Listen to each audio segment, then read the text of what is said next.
All right. You're here with Brothers Forge Gaming, and what we're looking at today are the Magic the Gathering games available for the PlayStation 3. Now, these are all downloadable copies. I don't believe there were physical copies of any of these games, and whether or not you can still download these, I'm not entirely sure. If you see one of the games, I believe it's 2012 or 13, it says it's a trial. I do have the full game, so that might be one of the only ones that's glitched out. So I don't even know, like I said, I'm not sure if you can still download these, but if you can, you totally should go and grab some of these games, if not all of them. They're very excellent. There's different levels you can buy. There's ones you can buy and unlock all the decks, all the foils, all that stuff. Spend a ton of money, or you can just play the game, unlock all the decks yourself, have a fun experience that way. Now, as far as it goes playing online and all that, which, originally when this game came out, you could do that online multiplayer. It was awesome. You get ranked, you do all that stuff. I'm not sure if any of those servers are still going. The last time I tried to do that, I was unsuccessful. I didn't get through. Now, as you can see, the different games here, what I'm going to do is I'm going to tell you kind of about each game and, give you my opinion on which one I would say to pick up. If I would say get them all. But I'll break it down for you and let you know which are the ones to get. So now taking a look at this, there is Magic the Gathering, Duels of the Planeswalkers. There's Magic 2013, Magic 2012, Magic 2014. I want to say Magic the Duels of the Planeswalkers was the first game to come out on PS3, so let's call it 2011. So you've got 11, 12, 13, 14. You've got 4 games you can play Magic the Gathering on the PlayStation 3. Now, if you go with the first one, that has some interesting features in it as far as co-op campaign. You can do like this mentoring, tutoring thing that was available at the time. That's not so much available now, but the key feature that sticks out with that one is you can do a co-op campaign. So if you and a buddy want to play that couch co-op, go through the campaign, that's a totally awesome feature that I don't believe is in any of these other editions. That and some of the cards available within that, you're not going to get them in the other ones. Now, the other ones, they use a lot of core, so 2012, 13, and 14. They use a lot of the core cards. A lot of the decks are kind of the same, similar builds. As you'll see when I take a look at Magic 2014, there are some different features in that one, which is, if you were to get any of these, I would recommend getting 2014. And if you wanted to buy 2, I would also say get Duels of the Planeswalker. Now, with those earlier editions, the ones that came out before 2014, you could not edit the decks as much as I would have liked. You can't adjust the land, and just some of the things, the way you can't like add or take away cards is confusing. So in that aspect, it's harder. It's a harder entry point into those games. So, but they all have really cool features. If you're a huge fan of Magic, I would say pick all of these up. You can't go wrong. And again, that's if they're still available. As far as I know, they're still available. You should go grab them up if you can. Otherwise, if you know somebody who has them, get together with them. Maybe they'll let you play on their account or something like that so you can play these games. Now, if you're like me, you're jonesing for Magic. I used to love playing, Friday Night Magic. I tried Magic Online, MTGO. I didn't like it. It was okay, but it wasn't for me.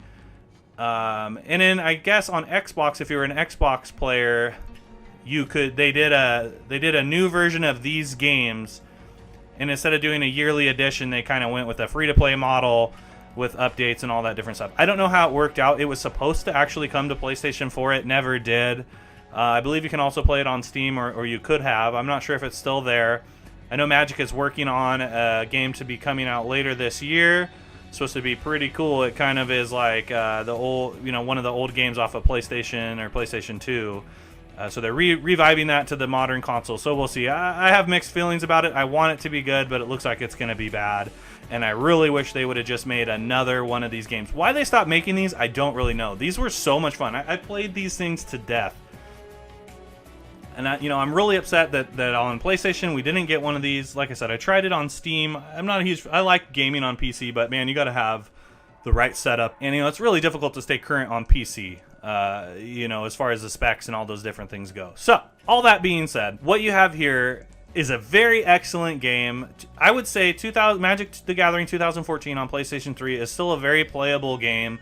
Yeah, some of the features that were intended with it, you still can't, you can't utilize them. But if you just even wanted to play through the campaign, if you're jonesing to play Magic, you know, this might be a good place for you to start. Gonna take you through some of these features within the game, show you some of the different options that are available. Now, if you are going to be playing this game, I recommend you go to the settings and you adjust them how I'm showing you here. You want to set the hold priority and some of those different things. The way the game is set up initially, even if you're a new player, well, actually, if you're a new player, you're probably going to want to leave those things on. But as you can see, you know, you want to have hold priority, assigning damage and blockers. You want all those. You don't want those things to be automatic, or it's going to cause you problems if you're, you know, an advanced player. And you can also set the difficulty to Planeswalker. So the Planeswalker difficulty, if you're familiar with Magic and you're familiar with your deck and you know how to play the game, the difficulty setting isn't going to be ideal. You can still get a challenge, but a lot of the fun comes from playing through here, unlocking the content, building decks, and of course, my favorite mode is the sealed deck mode. Now, we're going to get into that a little bit later. Let's take a look at some of these different decks that you can unlock. Originally, I had all this stuff unlocked on my PlayStation 3, but my original PlayStation 3, which sucks because I had the one that was fully backwards compatible, it basically went out on me. I thought I had this stuff backed up on PlayStation Plus. I didn't. So anyway, I have to go back through and unlock all these, which I didn't do. So what I'm going to do for you right here, I'm going to play through a sealed deck campaign with you all the way from the start to the finish. You unlock packs, you do different stuff. You know, and then adjust the deck and then try to build the best deck accordingly. So if you guys want to stick around and see me play some matches, see me just demolish this campaign, you know, feel free, go right ahead. You know, some good Magic the Gathering action right here. And I'm really hoping they revive this series in one way or another on PlayStation 5. Maybe they'll bring us maybe they'll revamp that free-to-play model that's out there. Like I said, I played that thing very briefly. I was not a fan of it. Had it been on the console PlayStation, I definitely would have played it a lot more.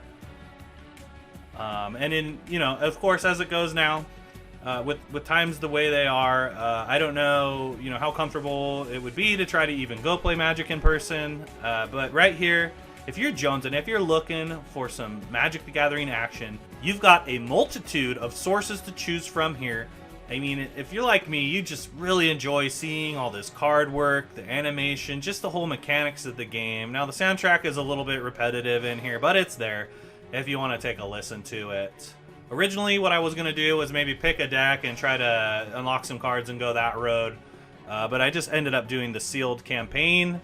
So like I said, if you guys want to stick around for that, you want to check it out, make sure to do so. If you guys have any questions, make sure to put them in the comments. Realistically, I was just hoping to get this up. Maybe you guys are like me. Like I said, you're out there, you're jonesing, you want to see some Magic the Gathering action. Hopefully this will scratch that itch for you. Also, make sure to look forward to, I ended up picking up the Lord of the Rings digital card game on the PlayStation 4. It was on sale for $10. I grabbed it up. I believe it's only $20 to begin with. So I'm going to be doing a video on that here in the near future. So my buddy, actually, he got me into Magic. I was 10, I think, somewhere around there. Anyway, he got me into Magic. You know, I ended up getting really good, whooping his butt. He got mad. He stole all my original alpha cards and stuff. So, I lost out there. Totally sucks. We're not going to beat that horse anymore. But, every time I think about it, it just makes me mad. But anyway, so he ended up getting out of Magic probably because he didn't want to get his ass whooped anymore. That's what I tell myself. Same guy also stole my TurboGrafx 16. Man, he got hooked on meth. So stay off those drugs, or you do bad things to your friends. But anyway, he ended up getting out of Magic and getting into the Lord of the Rings card game, which I'm a huge fan of Tolkien's work. I mean, Lord of the Rings, The Hobbit, that whole series, some of those other ones, Cimmerian, and some of the different works he did. Tolkien, to me, and I'm sure many others, is just he's a genius author. Reading through his works, that's the kind of stuff I like to leave. The world he created, and then even the Peter Jackson movies that came after, whatever, they're all right. I like watching them. Okay, so and then there's the animated movies. They're all good. The whole immersion is excellent, right? So when that came out, I was very interested to see it, but these card games they're not cheap to play. Okay, so it's not like at least me, I can't be playing more than one at a time. So anyway, I missed out on the Lord of the Rings card game. It wasn't around for very long, but it looked really cool. So when I saw that they brought that to the PlayStation 4 as a revivement, I was very excited. The reviews on it, mixed reviews. The trailer didn't really do much for it. I couldn't really find any information on it. So I went ahead and I took the jump. I took the plunge. I went ahead and got it. Like I said, it went on sale, so I bought it. What's $10 for an afternoon of fun, even if you don't like the game and it really frustrates you? At least it was an experience, well worth it. Anyway, I'll go over more of that when I do the review. But it's a pretty cool game. So do look forward to that. If you guys, like I said, if you're like me and you're wanting to play some digital card games or some trading card games digitally, you're not really comfortable wanting to go into the stores and do all that like we used to, and you're not looking to pay a monthly subscription thing for Magic the Gathering Online or whatever the costs are on there. You don't want to do that. You're maybe just looking for more of a one-time shot thing here. Definitely check out these games here that I showed you, or like I said, go and get Lord of the Rings, the card game, on PlayStation 4. There are really not a lot of other options for us console gamers out there, so it was exciting to play through that. And the game wasn't half bad. Like I said, make sure to look forward to that review. Check it out. So what we've done so far, we've took a look at some of the different games available. We've taken a look at some of the different game modes. We've taken a look at some artwork, some of the unlocks, some of the different options you can do with these games. Now we're busting into these sealed packs. We're going to build ourselves a sealed deck, and we're going to go kick some ass. Oh, yeah. Now, when I was playing this back in the day, originally, my goal was to get ranked in the top 100. I don't know if you saw that. I was still ranked up in there. Not that high. I think 2,000 or 3,000. But I did break into that top 100. That was a goal of mine. And, this was right around the time I was playing a lot of Magic. I was actually trying to qualify for the Pro Tour at the time. Little humble brag here.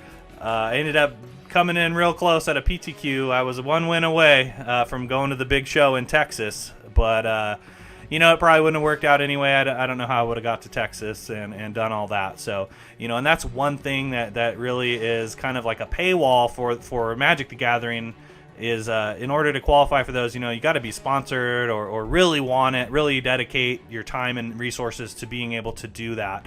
Something I would love to do professionally is play Magic the Gathering, or, us gamers out there. We just want to get paid to do what we love, which is gaming, playing these games, whatever it is. To get paid to do this kind of stuff is a dream of every gamer, I'm sure, right? I thought that would be fun. I pursued it, not aggressively, I would say, but it was something I had fun doing, and hey, I was all right at it, right? So I had a shot, I'd like to say. But, for now, I'm just going to stick to playing my card games, my digital card games, maybe playing some table games around the house. Unfortunately, I don't really know too many people that are as into Magic as I am, so it's hard to find a worthy opponent, let's say. But no, hey, maybe look forward to on the channel too. Maybe Easy and I will, we talk about it. We want to go and buy one of the more current sets and do kind of like a sealed, an in-house sealed tournament, something like that. So that's something we're always talking about doing. Hopefully we'll get together one of these days when we can and bring that to you guys as well.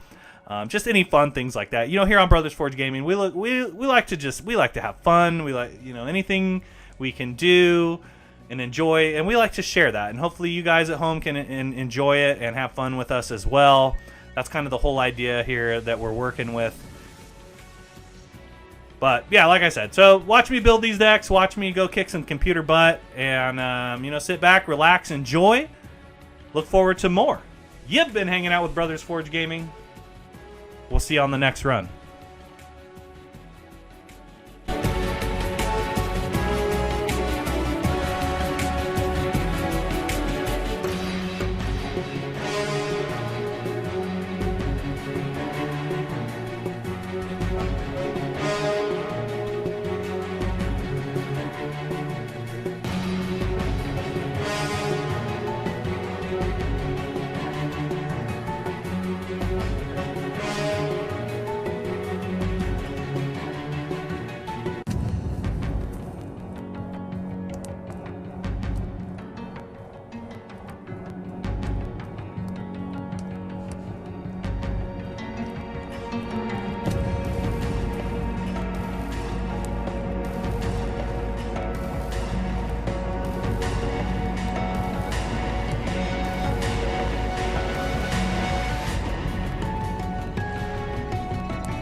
You